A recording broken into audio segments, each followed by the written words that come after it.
السلام علیکم ورحمۃ اللہ وبرکاتہ۔ بسم اللہ الرحمن الرحیم۔ امام بخاری ریسرچ اکیڈمی علی گڑھ سے شائع ہونے والے ہفت روزہ الجمعہ میگزین 26 رجب المرجب 1447 ہجری مطابق 16 جنوری 2026 کے مضامین کی آڈیو ریکارڈنگ پیش خدمت ہے۔ پہلا مضمون ہے راہ عمل، ایک شاندار فارمولا، محمد فرید حبیب ندوی۔ ایک حدیث میں نبی کریم صلی اللہ علیہ وسلم نے حضرت ابو ذر غفاری رضی اللہ تعالیٰ عنہ سے فرمایا، اتق اللہ حیث ما کنت واتبع السیئۃ الحسنۃ تمحوها وخالق الناس بخلق حسن۔ ترمذی حدیث نمبر 1987۔ ترجمہ: جہاں بھی رہو اللہ سے ڈرتے رہو، گناہ کے بعد نیکی کر لیا کرو، وہ اس گناہ کو مٹا دے گی، اور لوگوں کے ساتھ اچھے اخلاق سے پیش آیا کرو۔ پہلے جملے میں یہ بات کہی جا رہی ہے کہ اللہ سے ڈرتے رہو، ہر وقت اس کا خیال رکھو اور اس کی ناراضگی اور غصے سے بچتے رہو، اور ہمیشہ چوکنے رہو کہ کوئی گناہ نہ ہو جائے، کوئی فرض نہ چھوٹ جائے، کسی حرام میں نہ پڑ جاؤ۔ اگر اللہ کا خیال رکھو گے تو گناہ سے بچے رہو گے۔ لیکن انسان آخر انسان ہی ہے، وہ فرشتہ نہیں کہ اس سے گناہ ہو ہی نہیں، لہٰذا یہ بالکل ممکن ہے کہ اس سے غلطی ہو جائے اور وہ کسی گناہ کا ارتکاب کر بیٹھے۔ تو حدیث کے درمیانی جملے میں ایک بڑا شاندار فارمولا بتایا جا رہا ہے کہ جب بھی تم سے کوئی گناہ ہو جائے اس کے فوراً بعد کوئی نیکی کر لو۔ یہ جملہ ہے تو بہت مختصر مگر اپنے اندر بڑی گہرائی رکھتا ہے۔ نمبر 1، اول تو یہ جملہ آدمی کو چوکنا بناتا ہے اور اس کے اندر تقوی کی صفت پیدا کرتا ہے، اس لیے کہ گناہ کے بعد نیکی کرنے کی عادت انسان کو ہمیشہ حاضر دماغ، محتاط اور چوکنا بنائے رکھتی ہے۔ ایسا شخص غافل نہیں رہ سکتا۔ جب اس کے دماغ میں یہ بات ہوگی کہ مجھے گناہ کے بعد نیکی کرنی ہے تو اس کا مطلب یہ ہے کہ ہر قدم پھونک پھونک کر اٹھائے گا۔ مثال کے طور پر اگر وہ یہ ذہن بنا لے کہ جب بھی مجھ سے کوئی گناہ ہوگا میں اس کے بعد 2 رکعت نماز پڑھوں گا، تو ظاہر ہے کہ اس کے لیے گناہ کرنا آسان نہ رہ جائے گا۔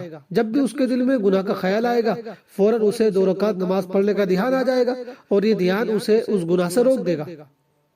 نمبر 2، اور اگر بالفرض وہ گناہ کر ہی بیٹھتا ہے تو فوراً توبہ و استغفار کی طرف متوجہ ہو جائے گا، اس لیے کہ یہ ممکن ہی نہیں کہ ایک شخص گناہ کے بعد نیکی کرنے کا معمول بنائے اور پھر گناہ ہو جانے کے بعد توبہ کی طرف سے غافل رہے۔ ظاہر ہے کہ وہ گناہ ہو جانے کے بعد نیکی اسی لیے تو کرے گا کہ کہیں اللہ اس سے ناراض نہ ہو جائے، تو بھلا وہ اس بات کو کیسے گوارا کر لے گا کہ اس کے سر پر ایک گناہ کا بوجھ پڑا رہے اور وہ بغیر توبہ کے زندگی گزارتا رہے۔ نمبر 3، اس فارمولے کا ایک تیسرا فائدہ یہ ہوگا کہ اس کے کھاتے میں بہت سی نیکیاں جمع ہو جائیں گی۔ جب بھی اس سے کوئی گناہ ہوگا وہ فوراً کوئی نہ کوئی نیکی کر لے گا، اس طرح اس کے کھاتے میں نیکیاں جمع ہوتی رہیں گی اور نتیجہ یہ ہوگا کہ اس کا نامہ اعمال نیکیوں سے بھر جائے گا۔ ایسے شخص کے کھاتے میں یا تو گناہ ہوں گے ہی نہیں، کیونکہ جو گناہ ہوئے ہوں گے وہ اس نے توبہ کر کے مٹا لیے ہوں گے، اور اگر ہوں گے بھی تو نیکیوں سے بہت کم ہوں گے۔ شاید یہی مراد ہے اس جملے کے آخری ٹکڑے سے کہ وہ نیکی اس گناہ کو مٹا دے گی۔ یہ بات قرآن مجید میں بھی کہی گئی ہے، ان الحسنات یذھبن السیئات، سورہ ہود آیت نمبر 114، کہ بے شک نیکیاں گناہوں کو مٹا دیتی ہیں۔ اس لیے ہم سب کو یہ معمول بنا لینا چاہیے کہ جب بھی ہم سے کوئی گناہ ہو جائے گا ہم اس کے بعد کوئی نہ کوئی نیکی ضرور کریں گے۔ مثال کے طور پر ہم اس طرح کا نظام طے کر لیں کہ مجھ سے جب بھی کوئی گناہ ہوگا تو میں چند رکعت نماز پڑھوں گا یا روزہ رکھوں گا یا کچھ رقم 100، 200، 500 جو بھی ہم طے کر لیں صدقہ کروں گا۔ اگر ہم ایسا کر لیں اور سنجیدگی سے اس پر عمل کرنے لگے تو بڑی حد تک زندگی گناہوں سے محفوظ ہو جائے گی۔ اللہ تعالی ہم سب کو توفیق عطا فرمائے، آمین۔ دوسرا مضمون ہے خاص کالم، واقعہ معراج کا پیغام، محمد خالد ضیاء صدیقی ندوی۔ واقعہ معراج النبی اسلامی تاریخ کا وہ عظیم الشان معجزہ ہے جس میں اللہ تعالیٰ نے اپنے محبوب پیغمبر حضرت محمد مصطفیٰ صلی اللہ علیہ وسلم کو 7 آسمان اور قرب کے مقامات کی سیر کروائی۔ یہ واقعہ ہمیں سکھاتا ہے کہ انسان صرف اس دنیا کی مادی چیزوں تک محدود نہیں ہے بلکہ اللہ کی قدرت اس سے بہت بڑی ہے۔ وہ چاہے تو انسان کو اتنی بلندی پر لے جائے جس کا انسان تصور بھی نہیں کر سکتا۔ واقعہ معراج سے ہمیں درج ذیل اہم پیغامات ملتے ہیں۔ نمبر 1، نماز مومن کی معراج۔ معراج کا سب سے بڑا عملی تحفہ نماز ہے۔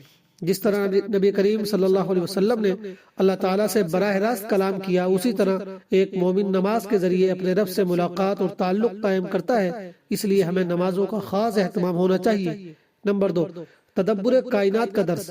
سفر معراج نے ثابت کیا کہ انسان اللہ تعالیٰ کے حکم سے زمان و مکان کی حدود کو عبور کر سکتا ہے، یہ واقعہ مسلمانوں کو سائنسی تحقیق اور کائنات میں غور و فکر کی بھی دعوت دیتا ہے۔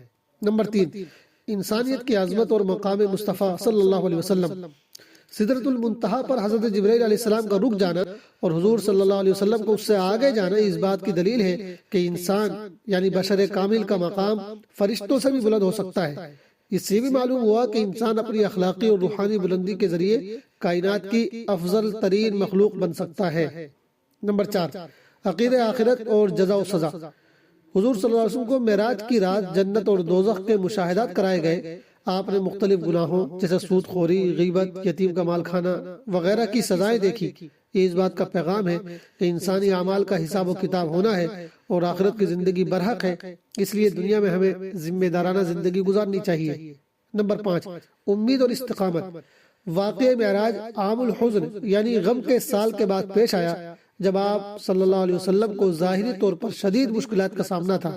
اس سے پیغام ملا کہ ہر مشکل کے بعد آسانی ہے۔ جب بندہ اللہ کی رضا کے لیے ڈٹ جاتا ہے تو اللہ تعالیٰ اسے ایسی نوازشات سے نوازتا ہے جو انسانی عقل سے بالاتر ہوتی ہیں۔ خلاصہ یہ کہ واقعہ معراج محض ایک تاریخی واقعہ نہیں ہے بلکہ پوری امت کے لیے ایک دائمی پیغام ہے۔ اس لیے ہمیں چاہیے کہ ہم نماز کو زندگی کا مرکز بنائیں، یقین کو مضبوط کریں، صبر و استقامت کی راہ کو اپنائیں اور عمل کے ذریعے اپنی زندگی کو بلند کرنے کی کوشش کریں۔ تیسرا مضمون ہے حب رسول، درود شریف کے فائدے۔ ابو طلحہ بنارسی ندوی مظاہری۔ حضور اکرم صلی اللہ علیہ وسلم سے والہانہ اور سچی محبت و عقیدت ایمان کا جز ہے، اس کے بغیر ایمان مکمل ہی نہیں ہو سکتا۔ ویسے تو آپ سے محبت کے بہت سے تقاضے ہیں، لیکن ان میں سے ایک تقاضا یہ ہے کہ آپ صلی اللہ علیہ وسلم پر کثرت سے درود و سلام پڑھا جائے، اور جب بھی آپ کا نام مبارک آئے تو سننے والے کو آپ پر درود بھیجنا چاہیے۔ اس سے آپ سے قربت و محبت نصیب ہوتی ہے۔ رسول اللہ صلی اللہ علیہ وسلم کا ارشاد ہے کہ قیامت کے روز مجھ سے لوگوں میں سب سے زیادہ قریب وہ شخص ہوگا جو کثرت سے مجھ پر درود بھیجتا رہا ہوگا۔ ترمذی شریف حدیث نمبر 484۔ درود پاک وہ خوبصورت اور پاکیزہ عمل ہے جو انسان کے دل کو تمام تر آلائشوں، گندگیوں اور برے خیالات سے پاک صاف کر دیتا ہے۔ درود پاک حضور کی تعریف، اللہ پاک کی رحمتوں کا خزانہ، گناہوں سے کفارے کا ذریعہ اور درجات کی بلندی کا زینہ ہوا کرتا ہے۔